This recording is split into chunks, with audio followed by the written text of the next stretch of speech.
So do you want to tell me what happened? He came into my room and I just froze because I knew what he was going to do. I tried to push him away, but then he said that if I struggled, it would hurt even more. And then just before he left, he said that I shouldn't bother telling anyone because no one would believe me anyway.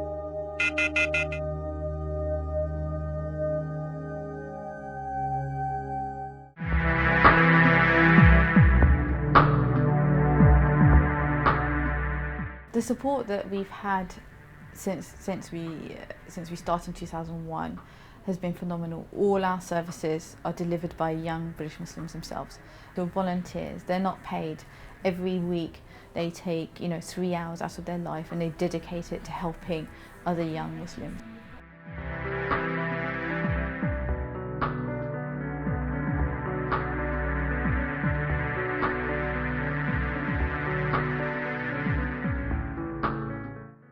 The Muslim Youth Helpline is a free and confidential service that we offer to young Muslims across the UK. All our helpline workers go through about 8 days of training, and it's really intense training before they begin on the helpline. It's been difficult in a good way because it's kind of opened my eyes out to actually realising the true extent of issues that Muslim brothers and sisters out there in the world are facing, not even just the youth but just in general as a Muslim community, what we are facing, and living in this society, in a more Western society, all the things that the youth are facing as well at the same time. And you think you've gone through a lot, but sometimes when you pick up a phone call and you hear something like someone's having an abortion or thinking about having an abortion, you pause and you just think, wow, like you're a bit stunned at that point because you just don't realise the extent to what people are going through as well at the same time. And the worst thing is that these people are going through it alone,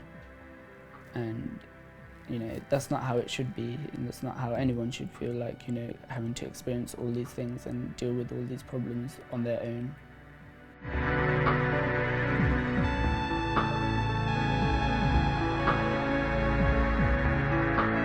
My mum and my dad split up. I was very small and I didn't have understanding, but as I grew up I started realising why people pick on me, why people will say nasty things to me, why things will happen in my life which I don't think any human deserves to go through. I got to know someone, but I thought as a person I was okay, but he started putting me down so much, like, you need to go to a mental asylum, you need to do this, you need to do that, you're a bad person. And I really did feel offended because I've never, the things he would relate me to people who were like prostitutes and things like that, and I've never ever thought of anyone like that because that's not my mentality. My friends didn't understand me. I dropped as a person. I thought I need to go to a mental asylum. I actually started hating myself for who I am. Prison Outreach it began in 2004 originally.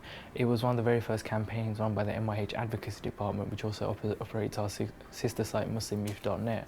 Now, the aim of the campaign at the time was to raise awareness of the disproportionate number of Muslims in prison. Roughly about 12% of the prison population, whereas Muslims make up about 3% of the UK population. We sent out 1,100 gift packs that year. Due to the support of the community, we decided to run the campaign on a regular basis, just focusing on the gift pack element, and then also to raise awareness at the same time of the level of Muslims in prison.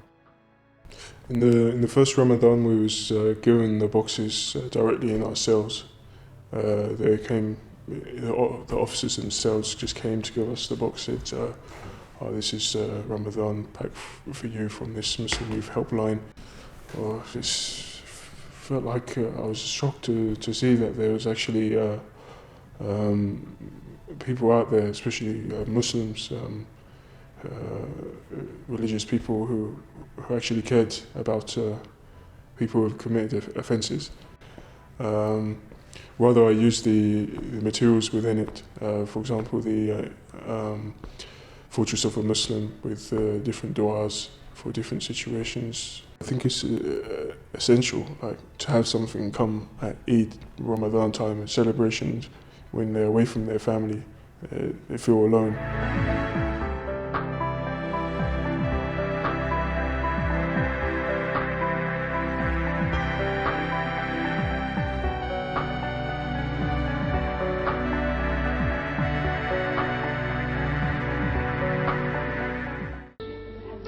It's so funny how life works. It's so unexpected. It all just happened so fast. Rami's family were good enough to do business with, but when it came down to marriage, my father's view was somewhat the opposite. Pakistanis are like oil, and Bangladeshis are like water. They don't mix. I told him that my parents would never accept him as their son-in-law, and that I loved them too much to disobey them. It doesn't take very much to run an organisation like MYH. £120,000 a year would mean that we can help 6,000 young people on the helpline.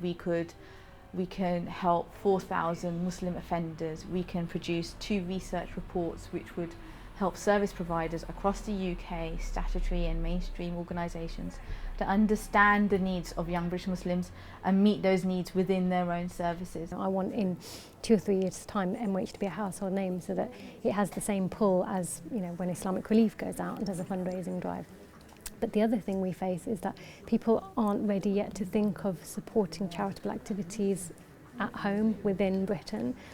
When people want to, you know, if they're thinking of giving some sadaqah, their first thought on their mind will be, okay, I'll give that to Palestine, I'll give that to Iraq, I'll give it to Pakistan, you know, I'll give that abroad, send that back home.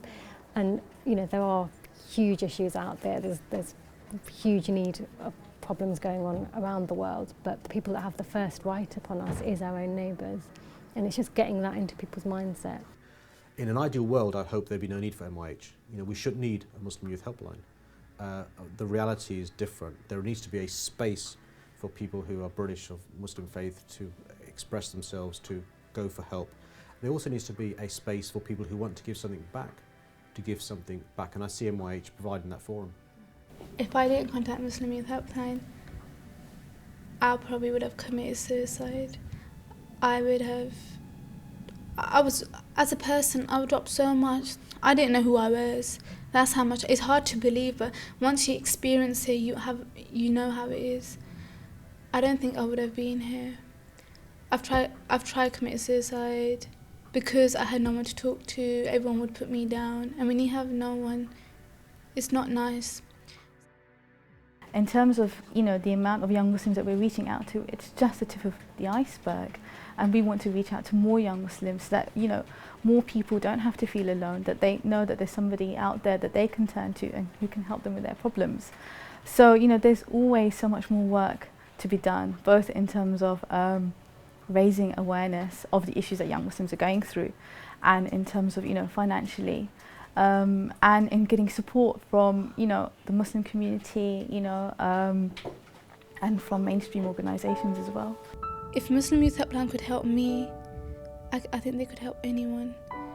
I think people should turn to them because they are there for you. I don't think people should think there's no one out there for me. There is Muslim Youth Helpline, and they will help you with any situation. It doesn't matter how big, how dirty, how bad. It doesn't matter what it is. They will help you. They won't say to you, do this, do that. They'll make you understand and believe in yourself, which is important because you come first. And that's what Muslim Youth Helpline is here for.